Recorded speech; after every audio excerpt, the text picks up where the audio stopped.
अस्सलाम वालेकुम and welcome to my YouTube channel. I hope सब खैरियत से होंगे, बहुत खुश होंगे। तो आज मैं आपके साथ शेयर करने वाली हूँ चिकन डोनट्स की रेसिपी। ये रेसिपी बहुत मज़ेदार है, बच्चों को ये बहुत पसंद आती है। आप लंच बॉक्स में भी इसको दे सकते हैं। तो आपने इस वीडियो को एंड तक लाजमी देखना और ज़रूर ट्राई करना है। सबसे पहले यहाँ पे एक चॉपर में मैंने तकरीबन 3 से 4 अदद ब्रेड के स्लाइसेस ले दिए थे, जिसको मैंने इस तरह से छोटे छोटे पीसेस में करके चॉपर में ऐड कर दिया था। उसके बाद यहाँ पे मैंने चिकन का कीमा ऐड किया, जिसको मैंने लिया है 500 ग्राम्स यानी आधा किलो। उसके बाद इसमें स्पाइसेस ऐड करते हैं। सबसे पहले 1 टीस्पून अनियन पाउडर ऐड किया। अगर आपके पास अनियन पाउडर नहीं है तो आप इसमें छोटे साइज़ के एक प्याज ऐड कर दें। उसके बाद 1 टीस्पून पेपरिका पाउडर ऐड किया है। 1 टीस्पून हमने इसमें चिकन पाउडर ऐड किया है। 1 टीस्पून इसमें मैं कुटी हुई लाल मिर्च ऐड करूँगी। 1 टीस्पून ही इसमें हमने काली मिर्चों का पाउडर ऐड करना है। नमक जो है वो हम अपने टेस्ट के अकॉर्डिंगली ऐड करेंगे। उसके बाद हमने इसमें ऐड करना है 1 टीस्पून ही अदरक लहसुन का पेस्ट। अगर आपके पास अदरक लहसुन का पेस्ट नहीं अवेलेबल तो आप इसमें गार्लिक पाउडर भी ऐड कर सकते हैं। उसके बाद इन सब चीज़ों को अच्छे से चॉपर कर लेना है। चॉपर करने के बाद चिकन का कीमा कुछ इस तरह से दिखना चाहिए, बिल्कुल अच्छे से एक दूसरे में बाइंड हो जाना चाहिए। अब जो है हमने इसके चिकन डोनट्स बना के तैयार करने हैं। सबसे पहले हाथ पे हमने हल्का सा ऑयल लगा के ग्रीस कर लेना है। उसके बाद एक छोटे साइज़ का लेना है, बॉल बनाना है। बॉल बना के इसको कुछ इस तरह से शेप दे देना है। मैंने बहुत ज़्यादा बड़े साइज़ के नहीं बनाए थे, मैंने थोड़े मिनी साइज़ के डोनट्स बनाए थे। ये खाने में इजी थे और बहुत ही क्यूट लग रहे थे। तो हमने इस तरह से इसको छोटे छोटे साइजेस में बना कर तैयार कर लिया था। इस तरह से इसको शेप दे दिया था। बीच में अगर आपके पास कोई नोज़ल है तो आप उससे भी इसका बीच का निकाल सकते हैं, लेकिन मैंने ईजिली इसको जो है वो फिंगर से ही हटा दिया था। उसके बाद हमने मैदा लेना है। मैदे में अच्छे से जो है वो डोनट को इस तरह से कोट कर लेना है। कोट करने के बाद अब जो है हमने अंडा लेना है। यहाँ पे मैंने जो है वो अंडा लिया था, अंडे को अच्छे से बीट कर लिया था, उसमें कुछ भी ऐड नहीं किया था। बीट करने के बाद हमने जो है इसको इस तरह से डोनट को अच्छे से इसमें डिप कर देना है। डिप करने के बाद हमने नेक्स्ट स्टेप में जो है इसको ब्रेड क्रम्स में कोट करना है। ये मेरे होममेड ब्रेड क्रम्स है, जिसकी रेसिपी ऑलरेडी मेरे चैनल पे अपलोडेड है, आप जाके देख सकते हैं। आप कोई से भी ब्रेड क्रम्स इसमें लेके इसको इस तरह से अच्छे से, लेकिन हमने इसको कोट करना है ताकि चारों तरफ से जो है डोनट वो अच्छे से कोट हो जाए। इस तरह से ये कोट हो गया था। अब इसको निकाल के मैंने रख दिया था। तकरीबन आधे घंटे के लिए इनको मैंने फ्रीज़ कर दिए थे। आप इसको बना के आराम से फ्रीज़र में 1 महीने के लिए भी रख सकते हैं। उसके बाद ऑयल को मैंने गर्म कर लिया था, लेकिन ऑयल बहुत ज़्यादा गर्म नहीं होना चाहिए, ऑयल बिल्कुल नॉर्मल गर्म होना चाहिए। इसको मैंने बिल्कुल लो फ्लेम पे जो है ना रख दिया था, ताकि जो है वो चिकन अच्छे से गल जाए। तकरीबन 15 से 20 मिनट बाद इसको जो है वो मैंने साइड्स दोनों तरफ से अच्छे से कुक कर लिया था। क्योंकि मैंने इसको लो फ्लेम पे कुक किया था तो इसको बिल्कुल भी कलर जो है वो जला नहीं या बहुत डार्क कलर नहीं आया। आप देख सकते हैं बिल्कुल परफेक्ट ऑरेंज कलर आया था। तो इसको मैंने बनकर निकाल लिया था, गर्मा गर्म सर्व किया था। आपने भी इस रेसिपी को ज़रूर ट्राई करना है। कॉमेंट सेक्शन में मुझे फीडबैक ज़रूर दीजिएगा कि आपको आज की रेसिपी कैसी लगी। तब तक के लिए मिलती हूँ अपनी अगली वीडियो में। चैनल पर न्यू है तो लाइक शेयर सब्सक्राइब करना मत भूलिएगा। तब तक के लिए अल्लाह हाफिज़।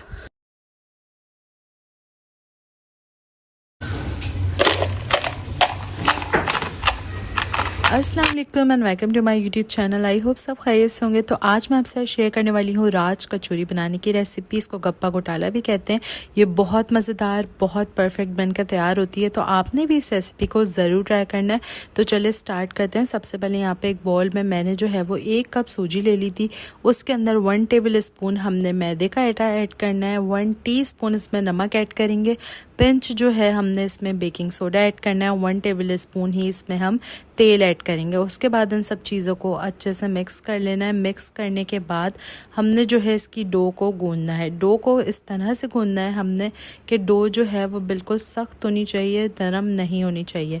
तो यहाँ पे हमने जो पानी का इस्तेमाल करना है वो बिल्कुल थोड़ा थोड़ा करके करना है, एक साथ पानी ऐड नहीं करना। यहाँ पे मैंने बिल्कुल थोड़ा सा पानी ऐड किया था ताकि मैं देख सकूँ कि आटे की क्या कंसिस्टेंसी हो रही है। यहाँ पे जब इसको मैंने सब चीज़ों को मिक्स किया, मिक्स करने के बाद ईज़िली ये जो है वो एक डो फॉर्म हो गई थी। इससे ज़्यादा पानी मैंने ऐड नहीं किया था। तो आपने भी ये ख्याल रखना है कि इसकी डो जो है वो बिल्कुल सख्त सी होनी चाहिए। नरम डो के जो है ये ख़राब हो जाएंगे गोलगप्पे। अब इस तरह से यहाँ पे डो मैंने गूंद लिया। डो के अब आप देख सकते हैं कितनी हार्ड डो है, सॉफ्ट नहीं है।